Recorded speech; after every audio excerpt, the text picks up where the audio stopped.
Face tan ஆகுதுன்னு சொல்லிட்டு இந்த மாதிரி மாஸ்க் போட்டு சுத்துற ஊருங்க நம்ம ஊரு. அவ்வளோ வெயில் அடிக்கிற நம்ம ஊர்ல நம்ம லட்ச லட்சமா செலவு பண்ணி கட்டுற வீட்டுக்கு மட்டும் ப்ராப்பரா மாஸ்க் போடாம விட்டா என்ன ஆகும்? என்னது வீட்டுக்கு மாஸ்கா? அதானே கேக்குறீங்க? எஸ். மழை வெயில் காத்து இதுல இருந்து பில்டிங்கை பாதுகாக்க நாம அடிக்கிற பெயிண்டிங் தான் லேமினேட் மாதிரி பண்ணி வீட்டுக்கு பாதுகாப்பு கொடுக்குற சேஃப்டி மாஸ்க். எஸ்.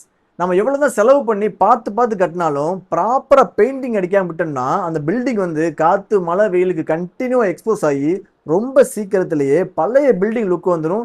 கண்டிப்பா கிராக் டெவலப் ஆக வாய்ப்புகள் அதிகமா இருக்கு. ஸோ பெயிண்டிங்கிறது ஒரு பில்டிங்க்கு ரொம்ப ரொம்ப அவசியம். என்னோட கான்ட்ராக்டர் வந்து கலர் சஜஷன் கேட்டாருங்க, நான் சொன்ன கலர் அடிச்சாருன்னு மட்டும் இல்லாம என்ன குவாலிட்டி ஆஃப் த பெயிண்ட் அடிக்கிறாங்கிறத கேட்டு தெரிஞ்சுக்கங்க. அது 2 வருஷமா 5 வருஷமா 10 வருஷமாங்கிறத நீங்க கேட்டால் தான் தெரியும். அதே நேரம் அவங்க கான்ட்ராக்ட்ல 2 வருஷத்துக்கு மட்டும் தான் கோட் பண்ணியிருக்காங்க அப்படின்னா எக்ஸ்ட்ரா பேமெண்ட் கொடுத்து அட்லீஸ்ட் 5 வருஷத்துக்காவது அடிக்கிறதுக்கு சஜஸ்ட் பண்ணுங்க. அதே மாதிரி இன்னொரு டைப் இருப்பாங்கல்ல, லேபர் கான்ட்ராக்ட்.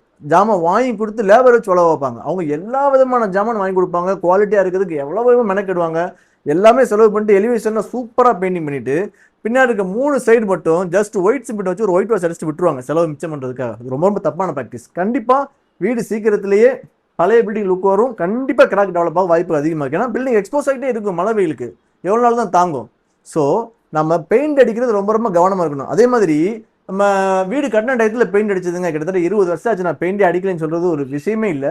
கண்டிப்பா அட்லீஸ்ட் 5ல இருந்து 7 வருஷத்துக்கு ஒரு வாட்டி திரும்ப நம்ம பெயிண்டிங் பண்ணி பில்டிங்கை மெயின்டைன் பண்ணிட்டு இருந்தா மட்டும்தான் பில்டிங் பார்க்க ஃப்ரெஷ்ஷாகவும் புதுசாகவும் இருக்கும், கிராக் ஃப்ரீயா இருக்கும், கிராக் இல்லாம அழகாவும் இருக்கும் பில்டிங்.